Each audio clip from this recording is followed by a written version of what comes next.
And it's not about the idea or project. The idea and project, we have millions of ideas. Like we have a million of the next billionaire idea that I think our group has in our head, right? Yeah. But I think you need the right people on board to even make that happen. If you're not willing to fail and not willing to put in the time to be an entrepreneur in food, then it's not going to work out. You really have to love it, and you really have to sacrifice and put out a lot of time into doing it. I've been doing it for a long time right now. I've been doing it for 10 years. So I have to continue to figure out, how does this project tell its own story? How does this project excite the audience? Not just excite the audience. How do I get excited from it? Because I can't get excited from it.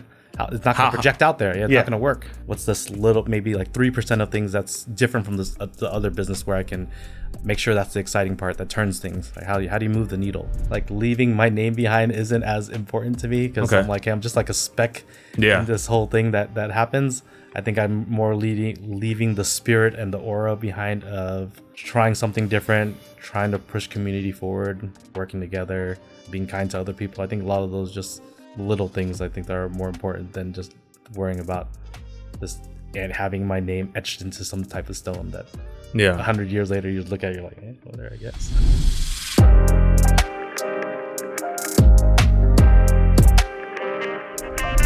What is up, everyone? I'm Ejay Cruz, and this is The Parables, your go-to source for wisdom, inspiration, and real conversations to help you become your highest self. If this is your first time joining us, I welcome you and grateful that you are here. And if you are a returning listener and subscriber, I appreciate you running it back with us. And guys, I have a legend in the building. Man, what can I say about this? I want to dive right into it, but I also want to share a story. But I'm so happy that my brother, Andy Nguyen, is back on the podcast. For reference, guys, he is a returning guest from season 1, if you want to call it season 1, episode 6, if you kind of want to go back and hear his story. But Andy, brother, I know you've been traveling, you've been busy, you had a grand opening. I appreciate you just coming back on the podcast, man. Welcome back, dude. Well, thank you for having me. Definitely got a show for you. That's why I'm here. So. Yeah, man, I appreciate it. So before we dive right into it, we're going to unpack a lot. Like, I really prepared for this one because, bro, to me, like, you're the GOAT in what you do. And I want to give as much value as possible to, our listeners, subscribers, and things like that. But I got to share a story. Okay. So back when I started my podcast, for those who know this story, I had no idea what I was doing. Okay. Had no idea what I was doing. And back in 2018, 19, and 20, I had the podcast in my guest room at my house in a 10 by 12 square foot room. Okay. Andy was episode 6. And funny story, Andy, I don't know if you remember this. Okay. First is it took about 4 to 5 months to lock you down, but we finally made it happen. And it's just so funny that now we're running it back. Right. Yeah. And I honestly, to be honest, because I'm going to be doing this for a long time, I feel like I want to have you back like a 3rd time, 4th time, 5th time, by the way, planting the seed. Okay. So there's that. You came at nighttime, which I never did nighttime just because it's just more complicated and to me, I like to do my recordings during the day or morning. So you came at nighttime, and I think you came from like a media day from Cravings Chino or like, I think like the grand opening, one or the other. Okay. So first is, as a good host, I went outside to go greet you. Yeah.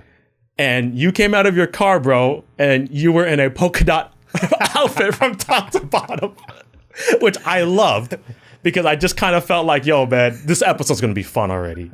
That was the first time I met you. Yeah. We've talked like through IG, I think. I was like, dude, I already know this is going to be so much fun, right? And now I got a clear vision of it now. Yeah, and we're going to share a picture. If you're watching on YouTube, we're going to share that picture because I have plenty, okay? Man. So that's the first thing, okay? So Andy was kind enough to come to the house. We go to the room. And we start shooting. Now, mind you, I'm operating this full podcast on my own. I still didn't know what I was doing. Again, episode 6. I think it's safe to say it was in its infancy stage. Yeah. Okay. Now, you probably don't remember this, Andy. Once we started recording, at the beginning, we do an introduction, and I say, "Hey, everyone, welcome to The Parables. I'm Ejay Cruz." Blah blah blah, just like what I did just earlier. Okay. Bro, I literally messed up and repeated 8 times. Did you? I did. And it got so awkward by the 4th or 5th time. Yeah. Not only was I thinking, oh my God, this fool Andy probably thinks I'm an idiot, but also it got to the point where it was this awkward silence. And so we finally got it done. Yeah. But I just share that story real quick for a few reasons. First is that we've obviously grown from 6 years ago. Okay. And it's just one of those memories that you'll always remember, especially because it's tied to you, right? Yeah. As a friend. And second, I just want to say thank you, because back then, you know, I have no problem talking to people. I know how to network. I'm not afraid to engage and build relationships. But at that time, I will say you were probably my first like bigger name, not to discredit the ones before you. And you still came, you gave me a shot, we finished the podcast, and now we're here. So just know I appreciate you, man. No, of course, I didn't run out of the room. So. Yeah, you don't remember that? Like, no, it was pure, like, awkwardness, man. Like, welcome to Pearl. Oh, crap, let me go back again. And pure silence. Welcome to the pure silence. Andy, sorry, let me start all over. Hold on. Pure silence again. It's just funny, bro. It's just so funny. But anyway, I love you, man. Thanks for being here. No, again, of course. Definitely glad to be here. Yeah, man. So, we're going to unpack a lot just real quick. Andy, just a quick, like 1, maybe 2 minutes. For those who haven't listened to episode 6 or don't know you, which I think you'd be living in a cave if you don't know who Andy Nguyen is in regards to what he's done, his influence, and especially in the industries that he's capitalizing in. But Andy, just real quick, just give a quick introduction of, you know, like where you come from, you know, your humble beginnings and kind of what you do now. Yeah, my name's Andy Nguyen. I'm born and raised in Orange County. I grew up there my entire life in the largest Vietnamese community outside of Vietnam. I decided to become an entrepreneur after dropping out of college with my friends. Jumped into many industries, and I think the past decade I've been in the food and beverage space, launching different food concepts that I think are a little bit different than your normal type of food concepts, and thankfully, without any real experience prior to that, I'm still here. Yeah. Awesome, man. So Andy Nguyen, guys, is deemed the mashup king by the Food Network because of all the projects and concepts he's been able to turn from an idea into reality, right? And so Andy, like I said, is the GOAT at this stuff. That's why I'm so excited to have him back. But now we're just going to completely unpack, because I really want to dive in and pick your brain on this stuff. Yeah, of course. So before we do that, let's just skip to what you're doing now real quick, because I'm so excited. Yeah. Okay. Let's talk about Teenage Mutant Ninja Turtles, the Pizzeria. Yep. Okay. I want to talk about this because Teenage Mutant Ninja Turtles, like we were just talking about the top 3 in anime, like that's like my top 3 in regards to what I grew up on. Mm-hmm. Okay. First of its kind. Yep. Just tell me real quick, what's the story behind that and how that deal came about? I am just like you. I grew up in the Teenage Mutant Ninja Turtles era, right? Dude, I had all the toys, bro. I had all the toys. Did everything. Yep. You know, begging my parents to buy me whatever. You know, watching the show religiously, watching the live action movies religiously, and as I got into doing restaurants, this is always on my bucket list. I'm like, I'm gonna one day get a Teenage Mutant Ninja Turtles pizza shop. I was like, no, why has no one ever done this? Why hasn't this happened? And so it's always been on your list. It's been on my list. Okay. Ever since I figured I had this idea, I was like, I need to make this happen. And been knocking on the doors for about 8 years before I got the yes. No. Talking to the movie studios, pushing through, going through a lot of changes, the runaround, but I landed it. And this is my childhood dream project. Yeah. Now, I'm sure you've had some other childhood dream projects, but this sounds like this is the top of the top. Yeah, this one ties well to, you know, as I even shared it with the audience, I could tell, I could feel the power. I could feel the power of it. I know the excitement of it right now. Yeah. Okay. I got to do it justice. So the pizza, if it doesn't come out well, I'm gonna get destroyed. Yeah. And this is Santa Monica. Yes. Right. What's the projected timeline? Again, this could change, guys. So just don't crucify my boy over here. But what's the timeline look like? It'll be open sometime this year. That's later this year. Later this year. Later okay. This year, for sure. You got to let me know right away, because I want to mark my calendar with kids and all that stuff. We're building the store's building as we speak right now. So yeah. Awesome. Yeah. Which, by the way, speaking of, bro, how's fatherhood been? Just real quick. Like, how's fatherhood? That's the first time I came to the show. I didn't have kids yet, and yes, I have 2 kids. Yeah. 2 kids, 6, and the second one's about to be 4. So oh man, fatherhood's amazing.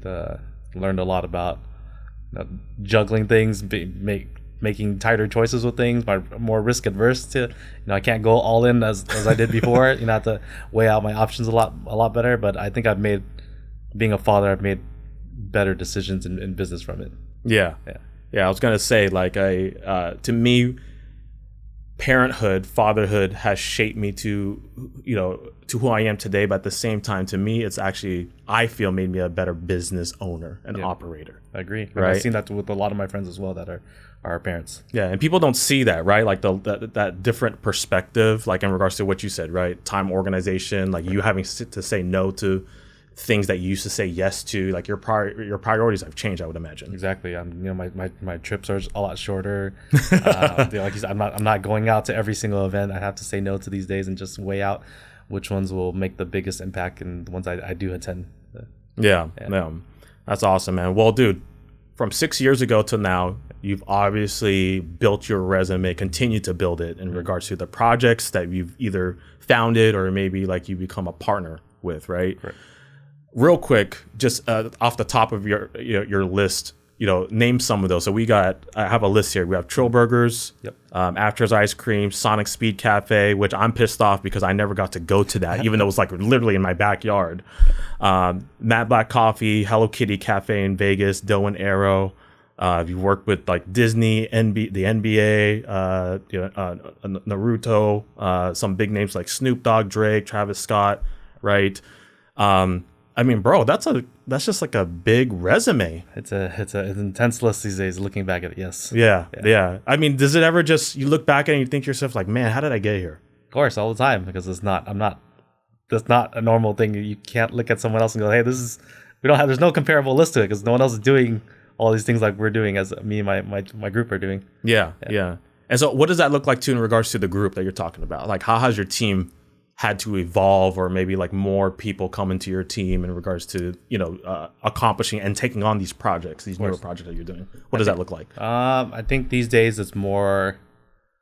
I definitely value the partners I've worked with for a long time a lot more these days, because I think along the way, I've been in situations where trust has become an issue. Yes.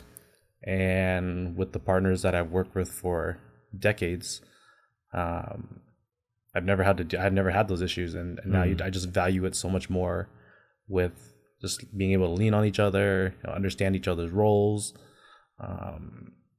trusting in each other's ideas, because I've got great ideas and I have some of the worst ideas at times as well, right? And they're still buying into it as my friends, right? That loyalty is a big thing. Like I think those things have become more important and apparent to me these days. Yeah.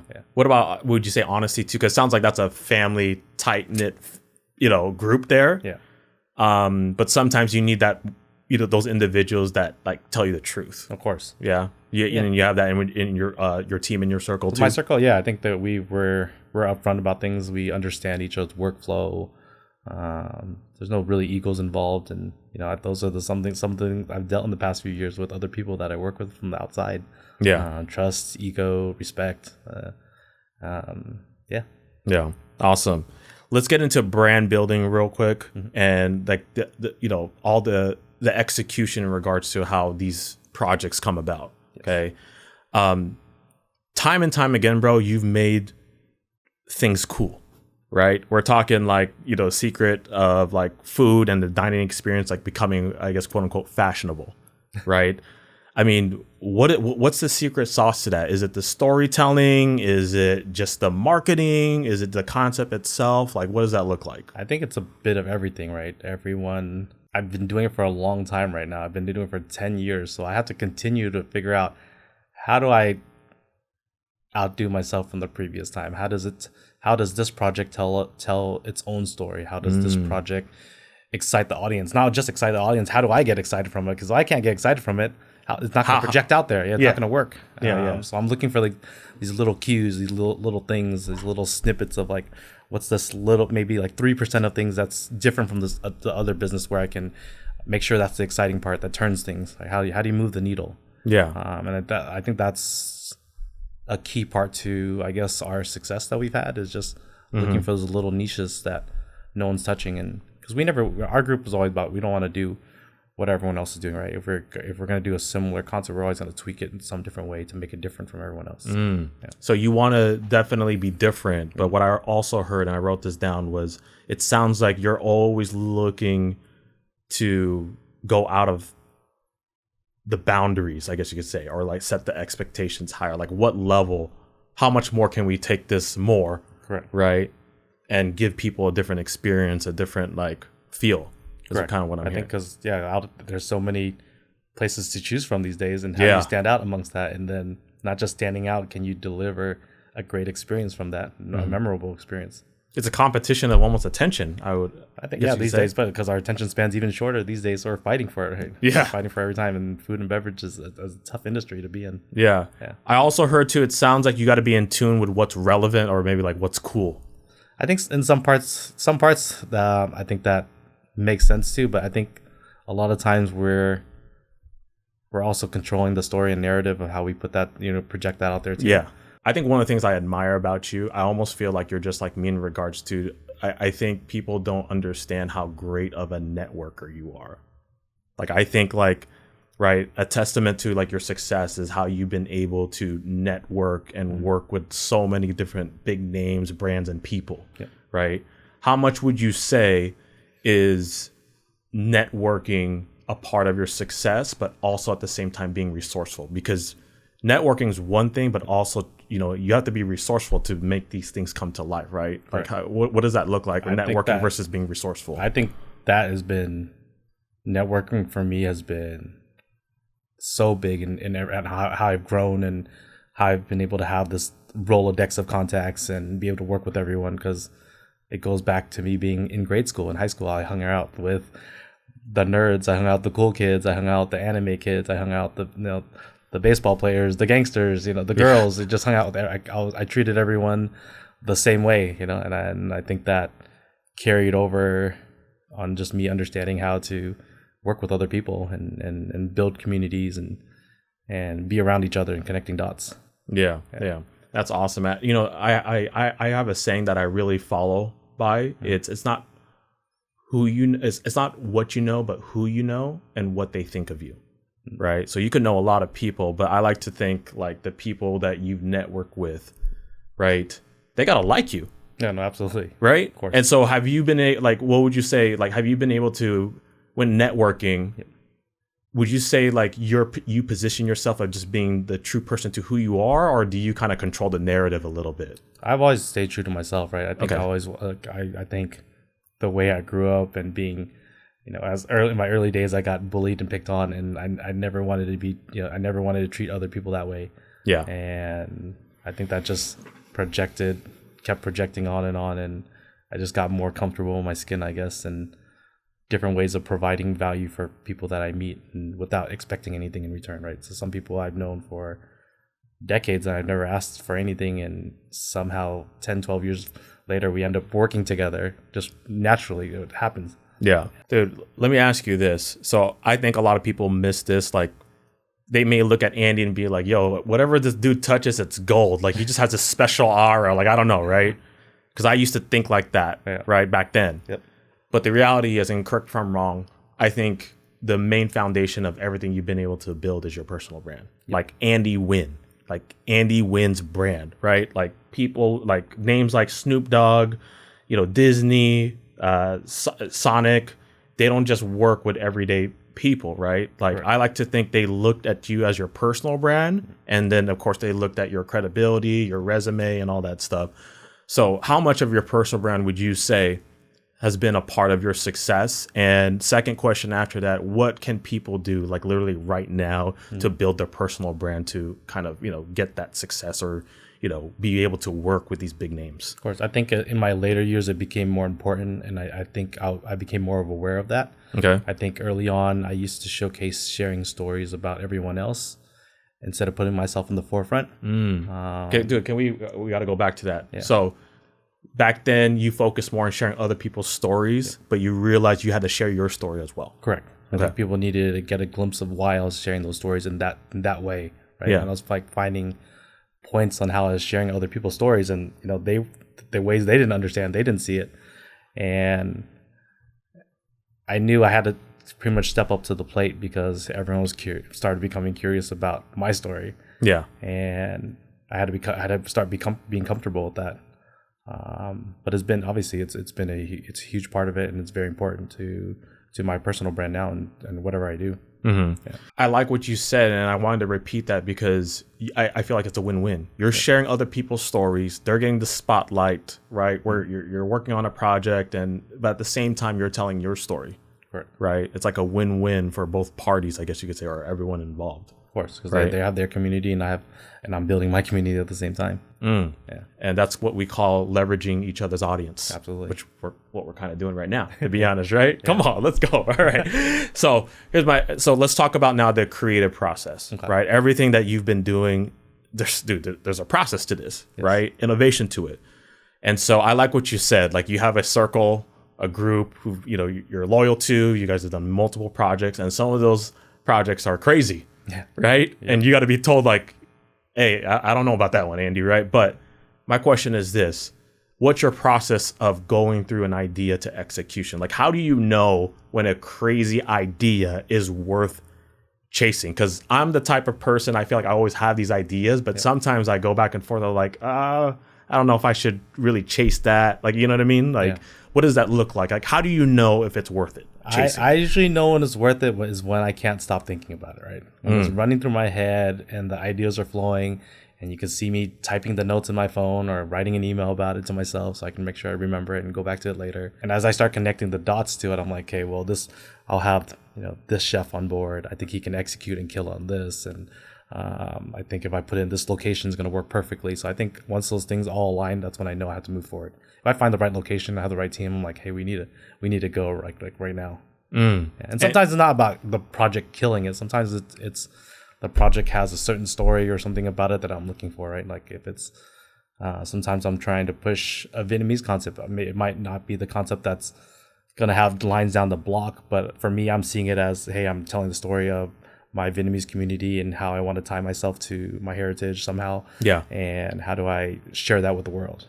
Yeah. I'm curious to know with that too, does a lot of it have to do with timing as well in regards to, like, as you said, like quick, like, yo, I got this idea, let's move on it fast. Sometimes I'll hang on to ideas for years, right? Okay. I know it might not be the time because I've done some concept before and I was like, man, I was way too early on that and people didn't get it and it just didn't work. Yeah. And then 5 years later, I'm like, dude, it just, that same concept I had 5 years finally took off, but I was in the wrong time, wrong place. And you weren't a part of it. And that's fine. You're okay with that. Yeah. Because you don't want, because like you said, right, you don't want to mess it up, especially if it's something like so classic and like on your dream list too, like Teenage Mutant Ninja Turtles, right? And I was patient for that. And I kept fighting for years to land that. Yeah. That's awesome, man. That's cool. Let me ask you this. Do you create, like, the projects you've been involved with or all the stuff that you've created, do you base that off trends, nostalgia, or something deeper, or maybe a combination of all? What does that look like? I think it's a combination of a lot of different things, circumstances, where I'm at the time. If I'm traveling, I might catch an idea, or I might meet the right person for something. I might meet this chef that we just align in a certain way and want to work together, or me and my friends are just joking around and we just come up with an idea. It's like, hey, or I just happen to find a location that's sitting there. I'm like, oh my God, this, I need to get this location right now. It's available. This is the perfect time. It's never been there. And so it's just, I think, a lot of different things that align, from timing to who I'm with or what I'm working or what idea I have. Yeah. Now with your resume and your credibility and just your name, right, you've had a lot of success. Okay. But with that success came with lots of failures. Tons. Okay. I'd like to touch on that a little bit. What can you share, like, an idea that did fail, and what did you learn from that? Or maybe even a couple. I guess one of the early ones that stand out, I had a concept early on in 2017, maybe before we met. Okay. It was a store that was available near down the street from where I was. And then in Orange County. Yeah, in Orange County. And then, we ended up partnering with this group that had a restaurant space. End up launching a donut concept, which to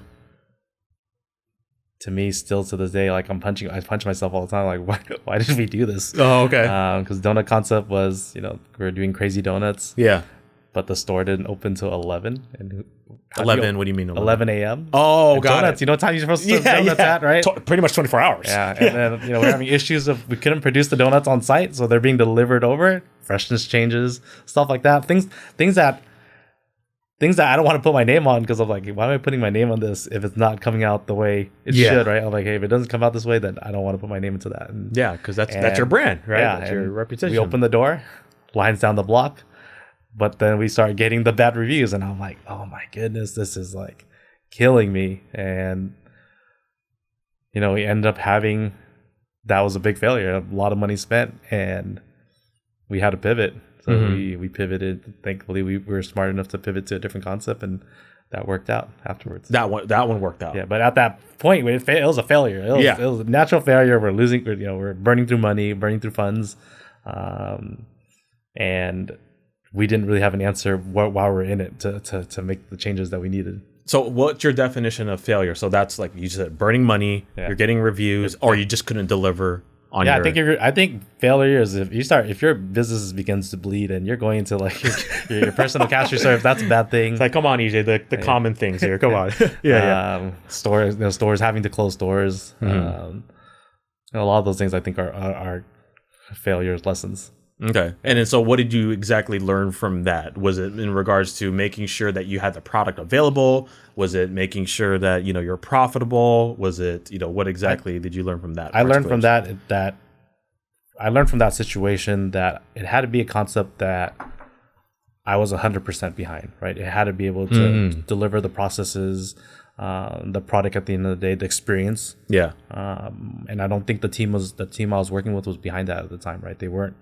They didn't care what the customer thought. They didn't care about building a great experience. All they cared about was, hey, we got a long line. Let's just keep cashing in on this. And for me, that's the last thing I'm thinking about. And then you pivoted to a different concept, but it was still within the donut-like world. It was in the donut world at that same location, and it became a completely different kind of donut. Interesting. Okay. Yeah. What like a mochi donut or what? No. So we ended up. What happened was this funny story. It was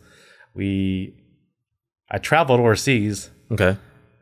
And while the store was hurting, the team comes back and decides to start a poke concept in our same store with donuts and poke, which is a ridiculous idea, right? Interesting. Yeah, totally different. And I come back and I'm like, you're selling poke in our donut store right now? This is crazy, right? And my head was like fuming. I'm flipping out. And then I get this idea of like, hey, let's just rebrand this thing. Let's refix this. If I have to do poke, which I didn't want to do because it was already trending and I didn't want to jump on a trend. Yeah. I was like, hey, I got this idea. I saw this like sushi donut thing with like veggies on it, but it didn't look like a donut to me. So let's just make this thing called the sushi donut. It's just a sushi roll. Looks all pretty. Looks like a piece of art. And we put it out there and it became insane. Yeah. Okay, we had people lining up at our door 7 a.m. to get the sushi donut. Like, who's gonna eat sushi? Wants to eat sushi at 7 in the morning, right? Yeah. So it's almost like a sushi pastry. I don't know about this. It's just the word donut. It's not a donut, right? It just looks like it, right? Yeah. Okay. Got it. It just looks pretty, just in the donut. That's marketing for sure. Yeah. Branding. So it just became that, and that's so funny. I think we just had a better team on board after that time. Yeah. And rolled out a lot better items. People are actually inquiring about scaling and opening their own stores for it. Yeah. But we did well, and we ended up selling the business. Oh, nice. Yeah. Okay. Awesome. Anything else come to mind? Like another one that maybe failed that's always like, it's still like, it's a, I don't know, like a fresh wound sometimes. We had, when everyone talks about the smash burger trend, right? Okay. And I did that in Orange County way before it became a thing. Hey, claim it, bro. Just claim it right now. We had a concept called Groundhouse, and we ended up serving our own. We ended up calling it the crispy burger. Yeah, at a great price point on it. I think we were just too early. Yeah, they didn't get it, and because it came a huge trend after. Yeah, it's huge now. I still have a smash burger concept now. It's a different brand. Yeah. At that time period, we'll talk about that. Yeah, back in Orange County, it didn't work. It didn't hit. It didn't tap, and I was like, man, I'm like, no one gets it. They don't get it. And I'm super behind this thing. The product's great. Yeah. And it just didn't work. It's so funny. Right. And so it does come down to timing a little bit. What's relevant maybe in culture and just like, what's... Yeah. Yeah. Timing, maybe the location that we're at, the area we might not get it. That's true. We had strong marketing, everything behind it. It just did not hit. Yeah. Yeah. How much of the success of these concepts would you say comes down to definitely like the marketing side of it? Because right, we're talking social media. I know you work with like a couple of like media companies, right? Things like that. How much would you say is that a big part to the success, or is it really just word of mouth? I think the marketing part is just to amplify it, right? It's to amplify once you have a great brand and a great product. I think if you have a great brand and great product, word of mouth will spread. But I think we're good at amplifying it, right? We're good at taking that, and now we applied the voice so loud that you can't miss it. Yeah. And now it generates the lines, and it becomes beyond just a good product. It becomes a phenomenon, and we've seen that time and time again with a lot of things that we put out. I think that's a good lesson right there, right? So making sure that your product is actually good.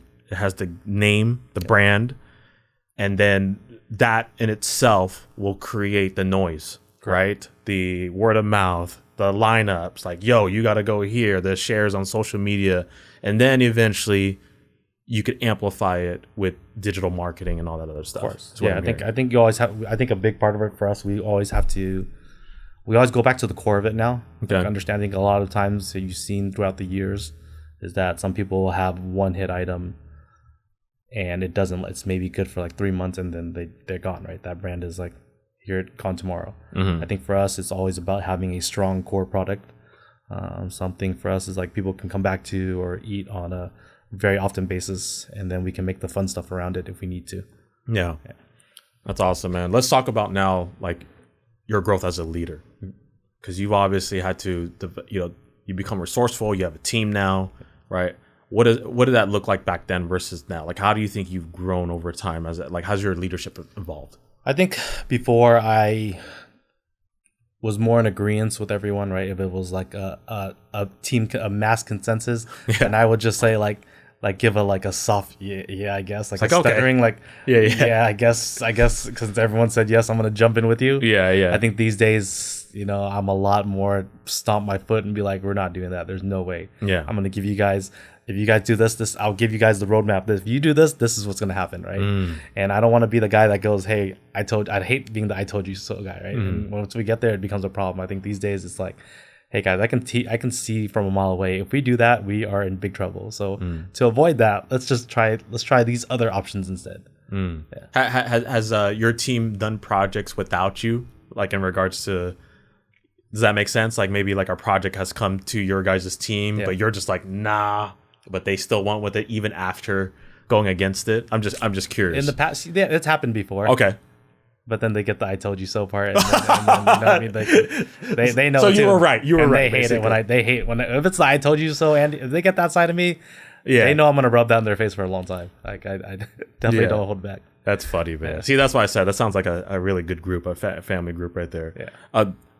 You're the CEO of a few of these. Right, yes. Like Trill Burgers. Are you CEO? I'm the co-CEO of Trill Burgers along with Bun B. Yes. Nice. What's something you would say you used to do as a CEO that now you've delegated or outgrown? I think before I kind of stayed away from the role of CEO.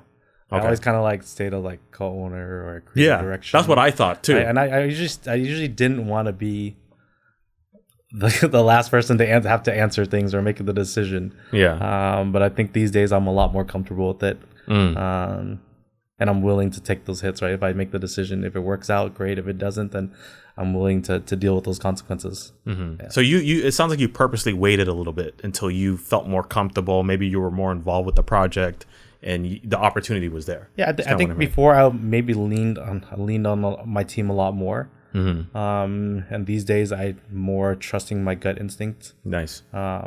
And I think that's important, right, to be comfortable with it. But it was also important for me to watch from the sidelines and see see a lot of those things. That it probably cost me a lot more money to do those lessons, but it's valuable these days. Yeah.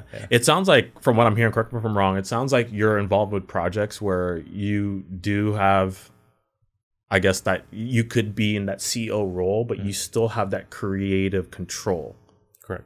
Does that sound about right? That's right. Yeah. And is that like kind of like the dream for you? Like as of right now, like what's comfortable? It's like, okay, hey, I'm in a place now where I could be the CEO, or I could definitely be, Of course. And I think I'm comfortable with it where I know where my expectations for who comes in next, right? I was like, hey, I don't want to be the CEO forever. Like I'm going to do this for now.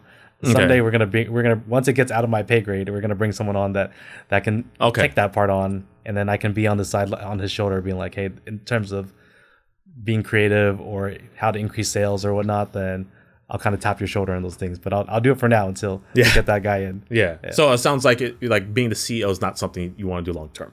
No, there's a lot that comes with it. There's a lot that comes with it, right? There's a lot that comes with it. The phone calls, everything that you deal with comes to you, and and sometimes I just in the long run, I just want to do the fun stuff. Yeah. Because that's Andy Nguyen, right? The fun stuff. Let someone else get yelled. He's like, hey, I'm not the CEO no more. You got to talk to so and so. You didn't hear about that? That's so funny.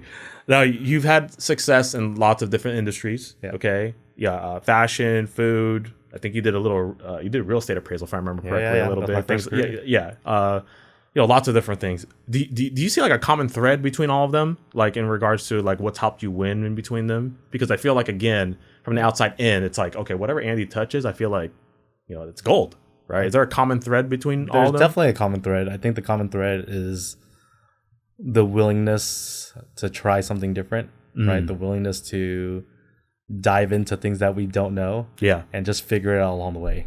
I think that's a common thread, is that we've always been willing to dive in with something that we didn't know what we were getting into. So is it safe to say that Andy Nguyen is definitely like someone that practices imperfect action? Oh yeah. I think if I didn't, I would have probably tried to finish the school route and be in a completely different place than I am now. Yeah. That's awesome, man. On the podcast, we talk a lot about legacy, because the podcast is really like, helping people become their highest self. At the same time, some like me and you, like things are different now. We got kids. I got 2, you got 2, right? Yep. Now, in regards to Andy Nguyen, in regards to his personal brand and everything else you continue to build, and I guess you could say, depending on like, the stuff that they've attended and like capturing their hearts, right? But I guess you could, my question is like, what legacy would you say you're trying to leave behind nowadays through your brands or even just like your name? These days, as I get older, like leaving my name behind isn't as important to me, because I'm like, I'm just like a speck in this whole thing that happens. I think I'm more leaving the spirit and the aura behind of, trying something different, trying to push community forward, working together, being kind to other people. I think a lot of those just little things, I think, that are more important than just worrying about this and having my name etched into some type of stone that 100 years later you look at it, you're like, whatever, I guess. Yeah. I love it, man. What would you say is something that, if you could go visit your younger self when you kind of started this journey, right, getting into like these projects, what would you tell Andy Nguyen back then? I'll peeking at my little young self and tell him, I think through hard times, like, hey, you're gonna be on one hell of an adventure, right? It's gonna be tough, it's gonna be fun, it's gonna be exciting, it's gonna be unexpected, and I still feel the same way to this day of how that's going, right? A lot of things are up and down, swirling, exciting, unexpected. I'm still feeling the same way as I did the past 2 decades in being in this entrepreneurship route. No. Yeah. I almost get the sense, bro, like your spirit and just like, I don't know, your enthusiasm is still the same, if not more than it was like in your beginning years. Because you're pushing the boundaries, right? You're like getting into these new things that are like different, and I'm learning from other people of how much bigger it can be, right? Obviously, that chase of how much different things that you didn't know could be possible are now like in the grasp. And I was like, I didn't know that was within my grasp, that can actually happen. And now it's gotten so much larger that, of course, it's going to keep me excited, right? It's gonna light a fire under me to try to keep chasing, and I think that's what keeps it fun. Yeah, it's those new doors that continue to open for you, it sounds like. Yeah, no, of course, and not just for me, to be able to open doors for everyone else along for the ride. That's awesome, man. Is that probably the most rewarding thing you would say with what you do? You've been able to open up doors for other people? Yeah, I think I just got back from a trip, and me and my partners just talked about, we're like, hey, you know what, the position that we're in, that we as friends get to go, we're traveling across the world to go in these not only these big meetings and opportunities, we get to eat together and hang out and do our thing and have a good time with each other. And some people don't get to do that. Some people don't get it. You know, they're stuck in an office. They don't get to go do things, and we kind of control our own schedule. Yeah. I feel like you're living on your own terms, but that took a lot of time, it did, right? A lot of sacrifice as well, a lot of discipline, a lot of failures. Exactly what you said, right? Yep. So, all right. Well, and by the way, I'm just curious. You still talk to Paul Tran and Trong and all those guys? Yeah.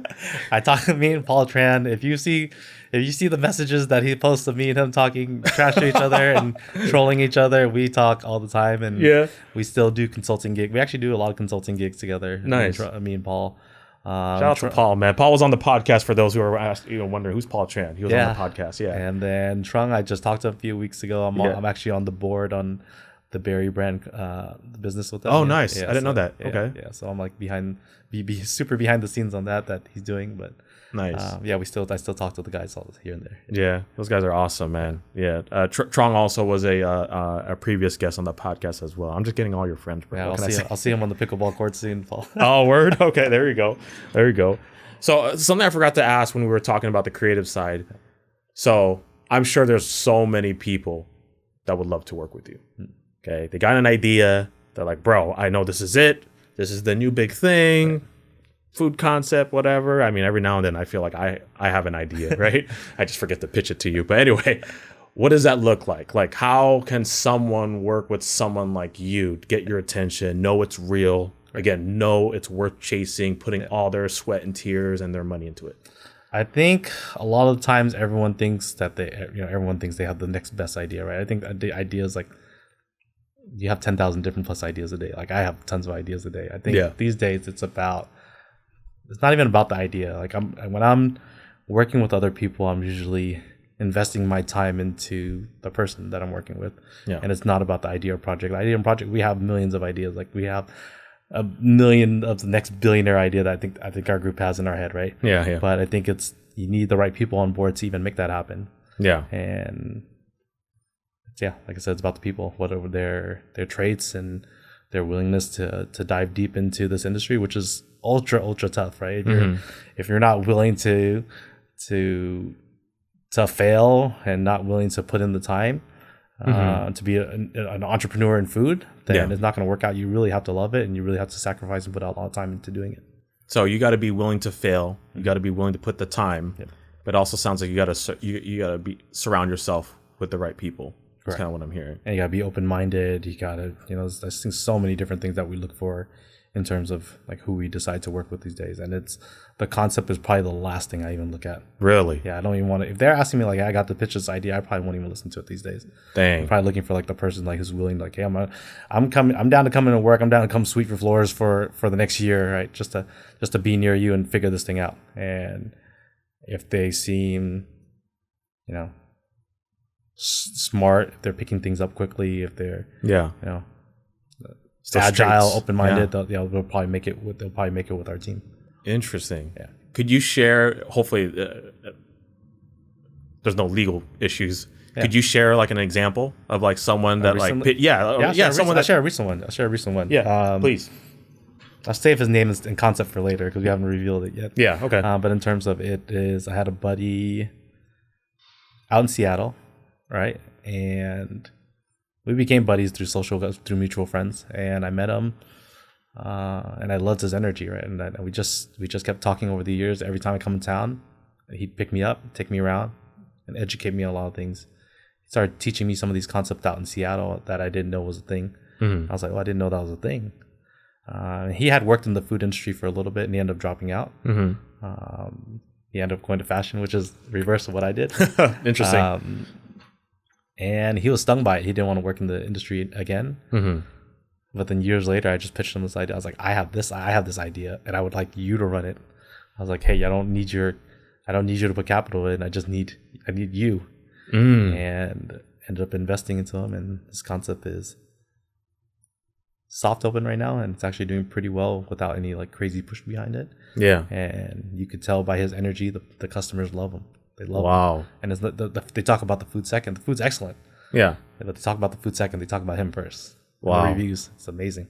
Dang. And that's what we've learned over time. That's what that's what I'm investing to. I'm investing into my time to people. Yeah, and with the right traits, right character, Of course. right personality, all that stuff. Yep. That's awesome, man. What's as we're kind of wrapping up here, what's one mind shift change that you think has changed everything from you? Like whether that's like, in regards to maturity or maybe something you learned early on. Like what does that look like? I think for me, it's just these past few years have been more about trusting my gut instinct more, just being more comfortable. So sometimes you have these voices in your head that tells you a lot of different things, like yes and no, or yes, you're unsure about it. But I think over time, the more I got more comfortable with it, the better I saw the results from all of it. Yeah, your own self-confirmation, it sounds like. Yeah, and just trusting your instinct, trusting your gut, and just going with it and just seeing what happens, right? Yep. Because you don't know until you try. Exactly. Awesome. Last thing, what would you say is, what does it mean to you to be your highest self?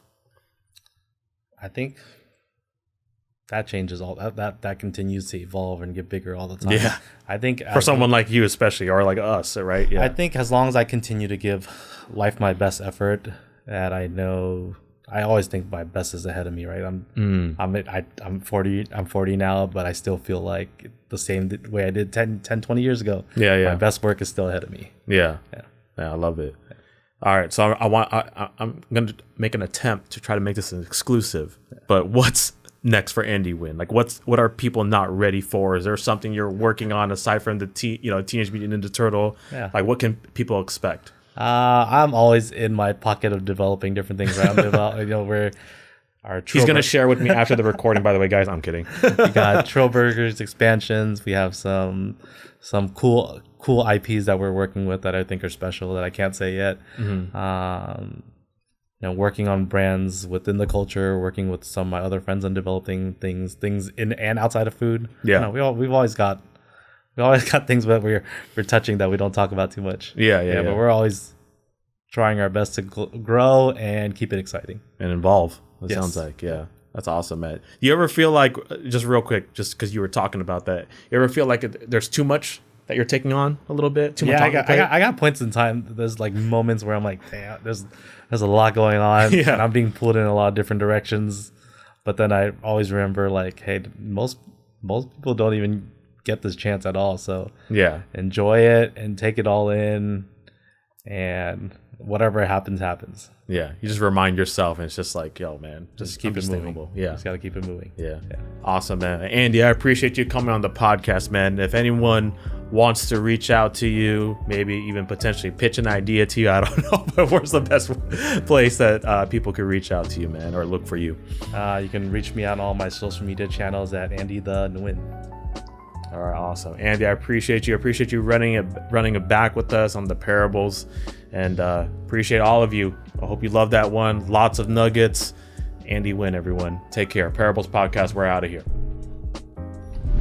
Hey, everyone. Thank you for tuning into the podcast. If you enjoyed the episode and found value, don't forget to hit that follow so you are always updated and in the loop with the latest episode drops.